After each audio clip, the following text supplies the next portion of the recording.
माही करीम इफ्तार transmission में आप सबको एक बार फिर से खुशामदीद। अब हम मौजूद हैं हमारी किचन में, जहाँ पर हिना तारिक हमें मज़े की चीज़ बना के सिखाएंगी। तो आज हाँ, मैं ठीक ठाक, आप कैसी हैं? मैं भी बिल्कुल ठीक हूँ। आप कैसे हैं? अल्हम्दुलिल्लाह जी, मैं बिल्कुल हम ठीक हूँ। हमेशा इनको भूल जाते हैं, हम दोनों आपस में बातें करते हैं। रिवायत जो है वो तब्दील हो चुकी है। पहले हम हाल पूछते थे, आज ये हमारा हाल पूछते हैं, क्योंकि ये हमें देख रही होती हैं कितनी मेहनत हम वहाँ पर उधर से करके आते हैं और फिर यहाँ पर मौजूद होते हैं। लेकिन इससे पहले जो प्रोसेस ये हमारे सामने यहाँ पर पेश करेंगी, लेकिन उससे पहले का जो प्रोसेस है वो भी बहुत मरहलावार मुश्किल होता है। ये चॉप करके सारी चीजें तैयारी करके रखना, बिल्कुल। और यही तो अहम काम होता है कि आपने प्रेप करके चीज़ें कलेक्ट करनी हो और एडवांस तैयारी करके रखी हो, ताकि जब इधर हम आए तो हम झटपट आपको बता दें कि हम बनाने क्या वाले हैं। अच्छा, ये तो मज़े की लगती है ना ये सारी सिचुएशन कि जब मैं घर में बचपन में ना कुकिंग करती थी अपने घर में किचन में, तो मैं भी इस तरह छोटी छोटी चीज़ें सारी पोर्शन में रख लेती थी और उसके बाद फिर आराम से एक एक चीज़ डालती थी, क्योंकि ये सबसे मुश्किल काम होता है। वो तो फिर ईजी होता है कि आप एक चीज़ डाल रहे हो, क्वान्टिटी का हिसाब रखना और क्या क्या चीज़ें इंग्रेडिएंट्स हैं वो पहले कलेक्ट करना सबसे ज़्यादा बिल्कुल डिफिकल्ट टास्क है ना। और फिर चीज़ों को अगर आपने इधर उधर रखी फिर ढूंढोगे कहाँ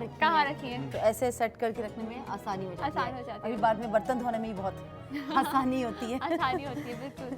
तो आज हम क्या बनाने लगे हैं? आज हम बनाएंगे वेजिटेबल के कबाब हैं। ये नॉर्थन कबाब है। ये वैसे तो वेजिटेबल के अलावा आप इसको चिकन बीफ में बना सकते हैं, लेकिन थोड़ा सा चिकन बीफ को अवॉइड भी कभी कभी करना चाहिए। तो रमज़ान के हवाले से चूँकि हम बना रहे हैं रेसिपीज़, तो ये भी अगेन एक कबाब है, फ्राइड आइटम है। और फिर मैं कहूँगी कि अगर आप चाहें तो इसको बेक भी कर सकते हैं, अगर आप चाहें तो एयर फ्राइड में बना सकते हैं और बिल्कुल मिनिमम ऑयल में बना सकते हैं। लेकिन हम लोगों को आदत होती है ज़रा तले हुए खाने की, तो इस वजह से हम तो इसको बिस्मिल्लाह करते हैं। तो हमारे पास यहाँ पे जो चीज़ें मौजूद हैं वो सब एज यूजुअल घर वाली हैं। उबले हुए आलू है हमारे पास, ये एक बड़ा बाउल है। 3 से 4 बड़े आलू थे जिनको उबाल के मैश करके, हम सब यही काम करते हैं घर पे, आपको पता ही है।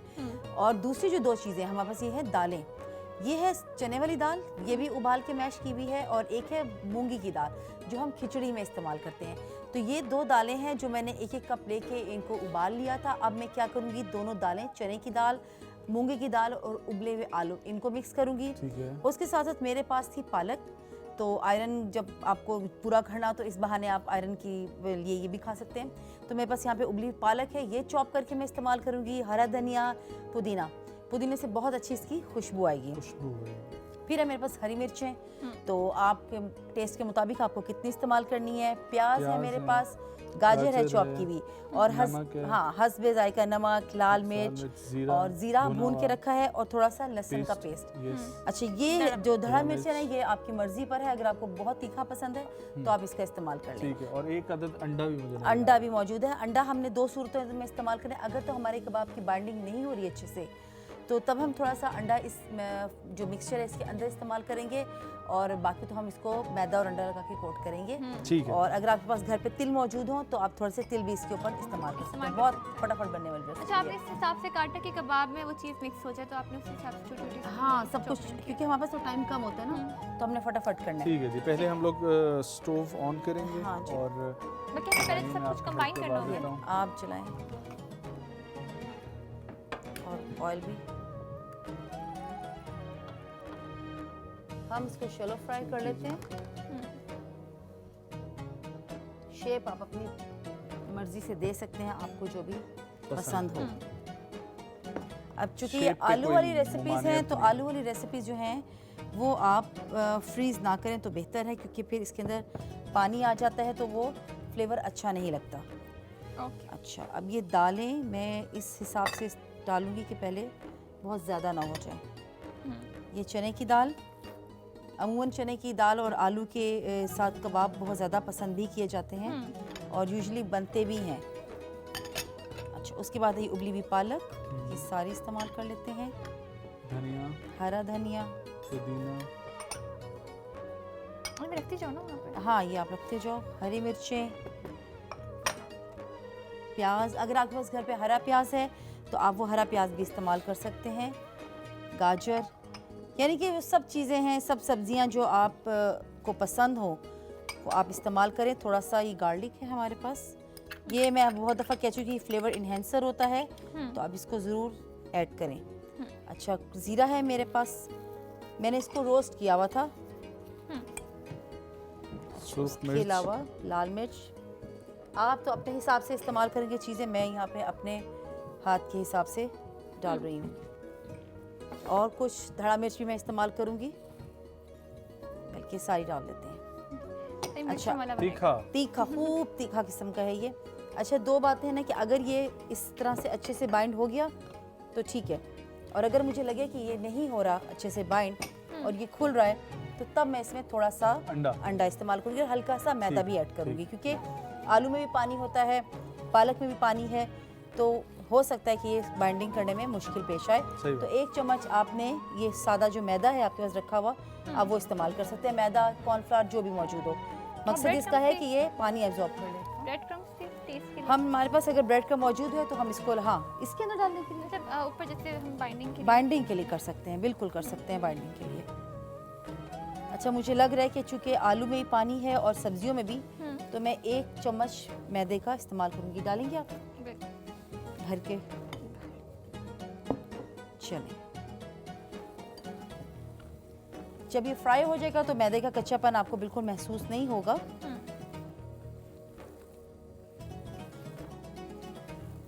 कुछ ट्रिक्स होती हैं जो आप किसी और डिश में भी इस्तेमाल कर सकते हैं, जैसे हाँ। किसी अच्छा, और ये तरह ज़्यादा के ज़्यादा कबाब में भी। नहीं हो गया ग्रीनिश? बिल्कुल ग्रीनिश हो गया ना, पालक की वजह से। पालक है, हरा धनिया, हरी मिर्चें, देखिए सब्जियां जो है ना सारी फ़ायदेमंद हैं किसी भी तरीके से लें। तो जब आप कबाब बना ही रहे हैं तो इन सब सब्जियों का भी इस्तेमाल कर लें, वरना आलू के कटलेट्स तो हर घर में ही मेरे ख्याल से 100 साल से बनते आ रहे हैं। आलू और शामी कबाब, हाँ, ये तो मतलब हर बच्चे के लंच में भी गए होंगे। ये विरासती खाने हैं, खानदानी खाने हैं। हाँ। थोड़ा सा और ऐड, लेकिन ये भी किसी के घर के अच्छे लगते हैं। हाँ, ऐसा है, हाँ, ये ऐसा है, उसमें जायका हो। और जैसे बाजार की बने हुए मिलते हैं लेकिन उनका टेस्ट वैसा नहीं होता ना, तो आप कहते हो फिर घर पे ही बनाएं, अपनी मर्जी से अपनी क्वांटिटी डालें। हाथ के जायके की भी बात है ना, इसमें तो कोई शक नहीं है, आपके हाथ का जायका बहुत मैटर करता है। इसलिए जब काम शुरू करें ना तो बिस्मिल्लाह पढ़ के शुरू करें, दुरूद शरीफ पढ़ के शुरू करें, बहुत फर्क पड़ता है। मुझे भी याद है छोटी छोटी बातों से। हमारे साथ मौजूद हैं डॉक्टर साहब और शहान, तो शहान भाई मुझे भी याद है कि जब एक कप चाय मैं खुद बनाता हूँ, उसकी लज्जत ही कुछ और होती है। बिल्कुल, और बल्कि कशिफ से भी हम बात करते हैं कि वो भी चाय बहुत अच्छी बनाती है, तो आप कभी हमारे लिए बनाएंगी? ज़रूर।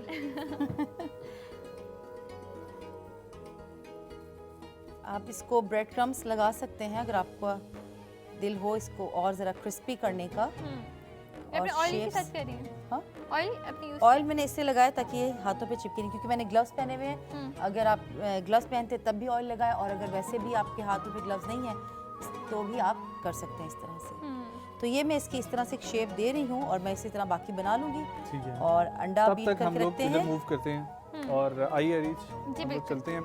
हमारे साथ जी मौजूद हैं डॉक्टर कशफ हुसैन और शहान आकाश साहब। आइए अरीज बैठे। कैसे हैं आप लोग?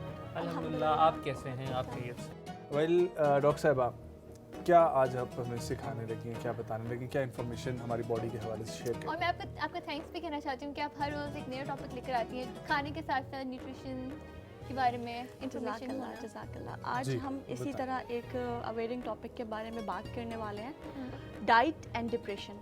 अगर आपको इस तरह की कोई भी मेंटल इलनेस है, ठीक है, तो आपकी डाइट अगर अच्छी हो ना तो 30 to 40% सिर्फ डाइट के थ्रू आप ठीक कर सकते हैं। अच्छा, डिप्रेशन या अगर आपको कोई भी ऐसा मेंटल इलनेस है, उसके लिए काउंसलिंग और मेडिकेशन तो ज़रूरी है ही है, लेकिन उसके साथ साथ अगर आप अच्छी डाइट ले रहे हैं ना तो भी ये बहुत ज़्यादा आपके मेंटल हेल्थ को अफेक्ट करेगा, बूस्ट करेगा। ठीक है। अच्छा, इससे मुझे एक वाक़या याद आया, मतलब मैंने जनरली सुना है वैसे नजम कि क्या होता है कि जब आप डिप्रेशन में होते हो ना तो आप बहुत ज़्यादा एक्सेसिव खाना शुरू कर देते हो या फिर बिल्कुल ही खाना छोड़ वो देते हो? डिफरेंट इसकी डिजीज़ हैं, जिसमें एनोरेक्सिया नर्वोसा आ जाता है, बुलिमिया नर्वोसा आ जाता है, लेकिन अल्हम्दुलिल्लाह हमारे कंट्री में इस तरह की अभी बीमारियों का इतना रेशो नहीं है। वो उस होगा दिन लेकिन बहुत आप 1 या ही हमें 2%। बता रही थी या कोई और बता रहा था कि पहले आप जाते हैं टेंशन की फेज में, वहाँ से एंजाइटी हाँ, आकाश ने आप किया बता था, रहे स्ट्रेस थे। था, फिर Yes, एंजाइटी yes, होता है और फिर stress, डिप्रेशन होता है। यस एग्जैक्टली, तो वो उसी तरीके से स्टेज टू स्टेज वेरी करता है। Stage to stage अच्छा vary शहान, मुझे ये बताएं कि जब हम एक्सरसाइज करते हैं तो एक्सरसाइज से ये होता है कि चाहे हम लोग घर पे करें या जिम में करें या हम लोग रनिंग भी करें, हमारे डिफरेंट जो मसल्स हैं उनमें पेन शुरू हो जाते हैं, और वो पेन फिर 1 2 3 दिन ऐसा रहता है कि उसकी वजह से कुछ लोग पहले दिन एक्सरसाइज करने के बाद 3 दिन का गैप लेके फिर एक्सरसाइज करते हैं, या कुछ लोग तो तर्क ही कर देते हैं। तो इसके बारे में बताइए, पेन अच्छा होता है, बुरा होता है, इसको हील करना चाहिए, इसके लिए पेन किलर लेनी चाहिए, जरा इसकी और डिटेल एक और चीज़ थी जी। कि ऐसा भी होता है कि अगर आप कुछ अर्सा जिम करो या बहुत ज़्यादा एक्सेसिव एक्सरसाइज करो तो आपका या तो वेट गेन हो जाता है अगर आप छोड़ दो फ़ौरन से। इस पे ये बड़ी अच्छी चीज़ें हैं दोनों आपने जो की हैं। अच्छा नजम, पहले मैं आपके सवाल से शुरू करता जी। हूँ और उसको मैं आगे थोड़ा सा जो लोगों को और प्रॉब्लम हो सकती है उसको भी मैं बात करने की कोशिश करूँगा। एक जो आप पहली दफ़ा जिम करते हैं या कोई एक्सरसाइज करते हैं या कुछ अरसे के बाद छोड़ के जब दोबारा ज्वाइन करते हैं तो आपके मसल्स को वो आदत नहीं होती है, तो डेफिनेटली जब उस पर स्ट्रेस जाता है तो कुछ टाइम के लिए स्टिफ हो जाते हैं, सख्त हो जाते हैं, आपको पेन होता है और वो 3-4 दिन आप इस मरहले से गुजरते हैं। जब आप वो लगातार करते रहते हैं तो वो हो जाता है और ये नेचुरल है, इसके अंदर कोई आपको मेडिसिन लेने की या कोई इस तरह की चीज़ करने की ज़रूरत नहीं है। इस चीज़ का ज़रूर ख्याल रखिए कि आप अगर 10 दिन 20 दिन के बाद या 1 महीने के बाद छोड़ के एक्सरसाइज कर रहे हैं या पहली दफ़ा कर रहे हैं तो वो जोश में जब हम होते हैं तो हम वो बहुत हैवी डंबल्स उठाने की कोशिश करते हैं या वेट उठाने की कोशिश करते हैं तो उससे आपके टिश्यूज़ जो हैं वो फट जाते हैं और डैमेज हो जाते हैं। दूसरी जो पेन वाली चीज़ है, हमने एक जुमला सुना हुआ है नो पेन और नो गेन, तो हाँ हम उसको सुन के और जिम में अगर आप जाएं तो खुसूसन जो यंगस्टर हैं वो बड़ा वेट उठा के और उस तरह कोशिश करते हैं उसकी और कमर को अपना बहुत ज़्यादा डैमेज कर लेते हैं। अच्छा कुछ लोग ये समझते हैं कि अरीज हम वज़न उठा रहे हैं या हम कसरत कर रहे हैं तो अगर हमें जिस्म में दर्द हो रहा है या हड्डियों में दर्द हो रहा है, जिस्म में गोश्त में दर्द होना अलग चीज़ है, हड्डियों में दर्द हो रहा है तो वो उसको कहते हैं कि नो पेन नो गेन, हम बर्दाश्त करेंगे। तो भैया देखिए कि आप अगर जिस्म बनाने का शौक़ रखते हैं या जिस्म को कम करना चाहते हैं तो जैसे आप गाड़ी को अगर ड्रिफ्ट करना चाहते हैं तो गाड़ी के टायर भी आपको बदली करने पड़ेंगे, फिर आप उसका भी हौसला रखिए। तो जब आप कोई फिजिकल एक्टिविटी की तरफ जाते हैं, अपने जिस्म के साथ खेलते हैं तो फिर आपको डॉक्टर की ज़रूरत पड़ेगी, आपको काउंसलिंग की ज़रूरत पड़ेगी, आपको मेडिसिन की ज़रूरत पड़ेगी। तो इस तरह की कोई चीज़ हो तो आप ये ना कीजिए कि जी हम जो है इसको बर्दाश्त करते हैं, 3, 4, 5, 10 दिन के बाद ठीक हो जाएगा। वो हो सकता है आपके लिए सवेर कोई मसला बन जाए, आप फिजिकली डैमेज हो जाएं, तो उसके अंदर आपका पोस्चर गलत हो सकता है, आपकी ट्रेनिंग गलत हो सकती है, आपकी वो हड्डियों का वो पार्ट कमज़ोर हो सकता है। लाइक बहुत सारे लोगों के घुटने कमज़ोर होते हैं, हर बंदे को अल्लाह ताला ने अलग तरह से बनाया है, तो आपके किसी के घुटने कमज़ोर होंगे, कोई कमर पे दर्द नहीं बर्दाश्त कर सकेगा तो इसको करें।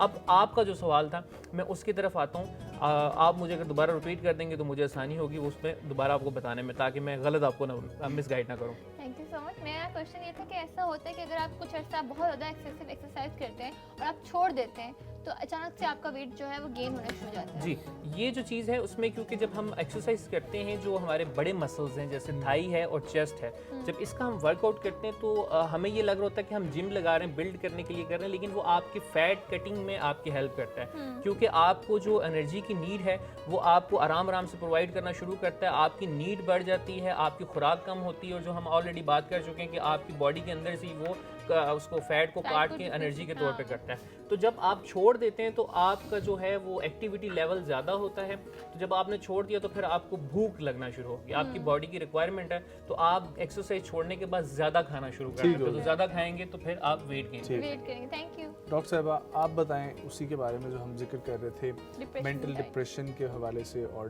डाइट के हवाले से, तो इसको कैसे बैलेंस करना चाहिए, कहाँ से? इसको ऐसे बैलेंस करना चाहिए जब आप बहुत लंबे अरसे तक आप पुअर डाइट लेते हैं ना, जिसमें आपके सिंपल कार्बोहाइड्रेट्स आ रहे हैं, आप बहुत ज़्यादा जंक फूड इस्तेमाल कर रहे हैं, बहुत ज़्यादा रिफाइंड फूड इस्तेमाल कर रहे हैं, ठीक है, रेडी टू ईट फूड्स अगर आप ले रहे हैं तो वो आपकी पुअर डाइट में आते हैं। जब आप लंबे अरसे तक ये लेते हैं तो आपकी बॉडी में हो जाती है इन्फ्लेमेशन को हम ये भी कह सकते हैं सोजिश हो जाना दिमाग में, ठीक है। तो वो क्या करती है, वो हमारे ब्रेन के सेल्स को क्या करती है, डैमेज करती है। जो मेंटल इलनेसेस उजागर होती हैं दिमाग में वो होती है इन्फ्लेमेशन की वजह से, और अगर आप एक लंबे अरसे तक पुअर डाइट ले रहे हैं तो ये भी उसकी वजह हो सकती है। अब आपने क्या करना है, सबसे पहले तो यहाँ पर एक कह सकते हैं टेक्निक होती है इस चीज़ को कंट्रोल करने की, स्मार्ट कार्ब्स के नाम से, ठीक है। मतलब आपने क्या करना है, स्मार्ट कार्बोहाइड्रेट्स लेने हैं। हमारे ब्रेन में एक मूड एलिवेटिंग केमिकल होता है जिसका नाम है सीरोटोनिन, ठीक है। Serotonin, yes. मूड एलिवेटिंग मतलब ये हमारे मूड को बूस्ट करता है, हमारे मूड को अच्छा करता है। आपने देखा होगा बैठे बैठे आपको क्रेविंग्स होने लग जाती हैं चॉकलेट की, मिल्क शेक लाओ भाई, कोई डोनट्स खिलाओ, नहीं मीठा खाने की एकदम से, मतलब हम कुछ नहीं भी मिलता तो हम सिंपल चीनी खा रहे होते हैं। वो उस सूरत में होता है जब हमारे ब्रेन में सीरोटोनिन का लेवल बहुत लो हो जाता है। अच्छा, तो ये सीरोटोनिन, हाँ, मूड एलिवेटिंग हार्मोन, और ये जो था अपना मेंटल हार्मोन जो होता है हैप्पीनेस का, ये सीरोटोनिन ही है, मूड सीरोटोनिन। तो एलिवेटिंग। वो जो हमने एक और सुना था डोपामिन, वो क्या है? वो भी ये ब्रेन के केमिकल्स हैं, ठीक है, जो कि हमारे मूड को कि अप एंड हम डाउन लोग करते कहते हैं कि रहते जब हैं। हैप्पी हैप्पी हार्मोन होते हैं तो आपको हैप्पी हार्मोन रिलीज होता है। एक्सरसाइज के बाद भी अमूमन वो Yes. रिलीज होता है। Exercise के बाद वो release yes, होता है। वो Yes, एक्सरसाइज के this बाद is the रिलीज point. होता है। उसका यही है कि जब आप करते हैं तो वो आपका हार्मोन रिलीज होता है और आप खुश महसूस Yes, करते हैं yes, अपने आप yes, को। yes. और ये 27 इमोशंस हैं इंसान के अंदर, मूड्स हैं कि आप कभी कभी आप नजम उठते होंगे तो आप खामखा उदास होते होंगे, ठीक है, बंदा वैसे ही दुखी होता है कि पता नहीं मेरी जिंदगी में क्या आ गया। और कभी कभी आपके पास कुछ भी ना हो, लेकिन आपकी आप बहुत जिंदगी खुश बड़े होते हैं। आप खुश होते खुश हैं। होते तो हैं। ये इंसान के मूड्स हैं जो होते हैं, लेकिन एक्सरसाइज से वो हार्मोन आपका रिलीज होता है। एक्सरसाइज के अलावा भी ये जो ब्रेन केमिकल्स हैं ना, ये पाए जाते हैं, मतलब इनका जो लिंक्ड है वो है विटामिन B12 के साथ, बी कॉम्प्लेक्स के साथ, ठीक है। बी कॉम्प्लेक्स में B1 भी आता है, B2, B3, ये वाटर सोलेबल वाइटामिन और पाया जाता है वेजिटेबल्स और फ्रूट्स में। तो अगर आपकी डाइट में ये चीज़ें नहीं शामिल, तो भी ऐसा हो सकता है कि आप खामखा सैड फील करने लग जाएं। अच्छा, ये तो बहुत अच्छी बात है कि आपके अंदर जो चीज़ जा रही है उससे आपके हार्मोन्स। उसके अलावा एक और बात, विटामिन डी, अगर तो आपकी बॉडी में विटामिन डी की कमी हो रही है, ये भी आपके जो है ना वो डिप्रेशन में एक रोल अदा करता है। तो विटामिन डी की कमी को आपने पूरा करने के लिए क्या करना है, एज वी ऑल नो के सनलाइट जो है वो डायरेक्ट सोर्स है विटामिन डी का। जब हमारी बॉडी एक्सपोज होती है धूप से, तो हमारी बॉडी में विटामिन डी जो है वो प्रोड्यूस होता है। उसके अलावा दूध में भी थोड़ा बहुत विटामिन डी पाया जाता है। स्पेसिफिकली फ़िश की बात की जाए, ट्यूना एंड सैल्मन, इनमें भी पाया जाता है।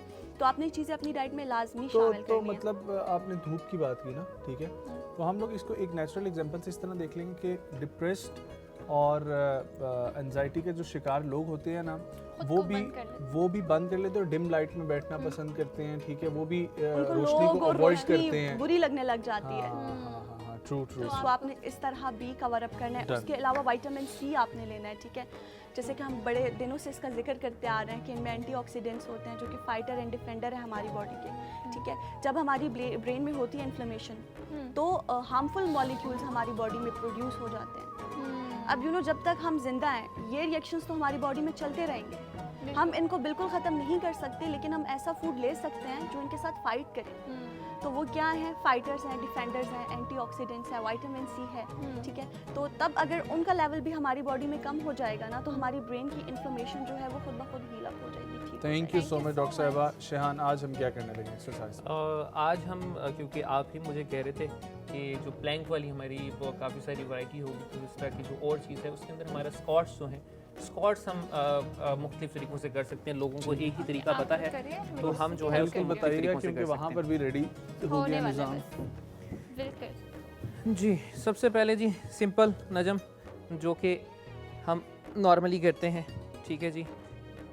और ये अगर आप परफॉर्म कर रहे हैं तो उसको करते रहिए, बहुत अच्छी चीज़ है। जैसे हमने प्लैंक का कहा था उस तरह से आप स्क्वाट करें।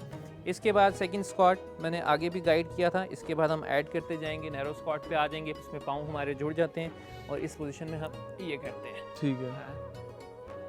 2 3 4। इसके बाद हम करेंगे सोमो स्क्वाट। सोमो रेसलर आपने सुना होगा, जी जी। ठीक है। तो वो उनका एक फाइटिंग स्टांस होता है, वो इस तरह से करके कुछ फाइट करते हैं। तो इसका स्टांस इसी तरह से कि मैक्सिमम आप लेग्स को ओपन कर लेंगे और फ्रंट से नीचे जाएंगे। 1 2 वाह। 3 4। अच्छा जी, इसके बाद है नजम साइड टू साइड। अब हम सिंपल जो स्क्वाट करते हैं वो करेंगे। ये किया, one side, other side, side, other side, ठीक है जी। इसके बाद है एक पिस्टल स्क्वाट। कभी पिस्टल आपने किया, स्क्वाट। आप करते हैं एक्सरसाइज, पिस्टल कभी आपने किया? स्क्वाट आप बताएं, क्या पता मुझे नाम ना पता हो, नाम लेकिन ना मैं पता। कर अच्छा, रहा ये हूं। भी बड़ी नजम Yes, चीज़ है, हमें कि नाम नहीं लोगों को पता होते, exercises कुछ पता होती हाँ, हैं अमूमन लेकिन जिम में, लेकिन नाम नहीं पता होते हैं। सही बात। अच्छा, एक एक एक्सरसाइज के 2-2 3-3 नाम भी होते हैं, सही सही। ठीक है जी। ये है यस, बैलेंस करना है सिंगल आपने। Leg, single leg Two. Squat हम तो इसको Yes. यूं ही कहते हैं। Single leg squat. 1 2 3, ठीक है जी। अच्छा जी, इसके साथ हमने करना है जंप स्क्वाट।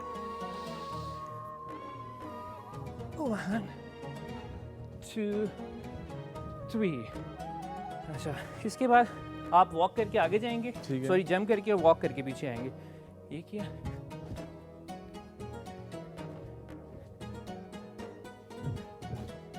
और यही बैक में भी होगा। अब बैक पे भी कर सकते हैं आप, रिवर्स करके भी, लेकिन यहाँ से इसको 2 चीज़ें आप ऐड कर सकते हैं। एडवांस लेवल पे जाना चाहते हैं, ये करके फिर जंप ले लें और फिर यहाँ पे हो जाएगा। वापस आएंगे, वॉक करके पीछे चले जाएं और सिंपल यहाँ पे जाके ये किया और वापस।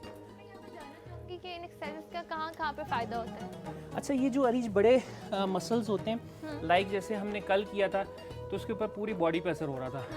आज जो स्क्वाट किए हैं, थाई को आप हिट कर रहे हैं, तो बड़े मसल से आपको फैट लॉस करने में बड़ा फ़ायदा होगा लॉस करने में। Thank you so much. बहुत शुक्रिया शेहान, बहुत शुक्रिया डॉक्टर साहिबा। और आइए हम आप लोगों को खिलाते हैं बहुत ही प्यारे प्यारे मज़े के, क्या हम लोग बना रहे हैं जी? वेजिटेबल कबाब। ठीक है, आप लोग खाना पसंद करेंगे, इससे तो दुश्मनी नहीं है ना, क्योंकि इसमें ना बीफ है ना कुछ और है, और आपने खुद ही कहा कि हमें वेजिटेबल की तरफ ज़्यादा से ज़्यादा जाना चाहिए, इसीलिए हम हिना मैम को भी इस तरफ लेंगे। हिना मैम हमें इस तरफ ये मुझे जन्नत की तरफ कह रहे हैं कि आप उधर रुजू करें। बिल्कुल ऐसे ही है, हमने स्टार्ट किया रोशनी और नूर के साथ, लेकिन हाँ। अब हम एक्स्ट्रा से वेजिटेबल्स और फ्रूट्स को भी असल में रमज़ान है ना, तो रमज़ान में मेन्यू में होती ही यही चीज़ें हैं, तो फिर हमने उसी के अकॉर्डिंग रेसिपीज़ क्रिएट की हैं, क्योंकि सबका ही दिल चाह रहा होता है समोसे, पकौड़े, कचौरियाँ और ये इसी तरह की तली हुई चीज़ें। हाँ बिल्कुल, अगर हम लोग ना सिर्फ अगर पालक बनाए तो शायद बच्चे ना खाएं, क्योंकि बच्चों को इतनी टेम्पटेशन के साथ इतनी मज़े की चीज़ें आप इतनी प्यार से डेकोरेट करेंगे तो वो ऑब्वियसली ज़रूर खाना पसंद करेंगे। बस अच्छी किसी बात ना है। किसी तरीके से देना मकसद है ना, तो ऐसे दे दें कि उन्हें पता ही ना चले कि वो क्या चीज़ खा रहे हैं।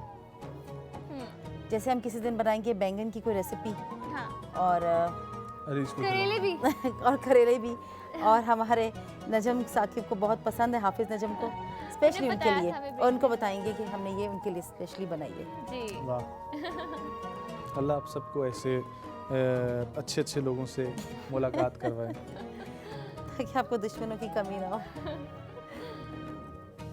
चलें जी, रेसिपी तैयार है। हम यूज़ करेंगे तिल, थोड़े से तिल हैं, ऊपर गार्निश के लिए डाल देते हैं, और इस पे भी, और इसके साथ मैंने यहाँ पे स्वीट थाई चिली सॉस रखी है, कि थोड़े स्पाइसी भी होंगे और वेजिटेबल्स हैं तो ये अच्छे लगेंगे इसके साथ। तो ये आपके सामने मौजूद हैं वेजिटेबल कबाब्स। जी, very nice, thank you so much chef, आपने बहुत प्यारे और बहुत मज़े की चीज़ बनाई। इंशाल्लाह हम ज़रूर ट्राई करेंगे इफ्तार में, अफ्तार के वक्त। और आप भी ज़रूर ट्राई कीजिएगा। कहीं जाएगा मत, देखते रहिए वाहिद करीम इफ्तार ट्रांसलेशन।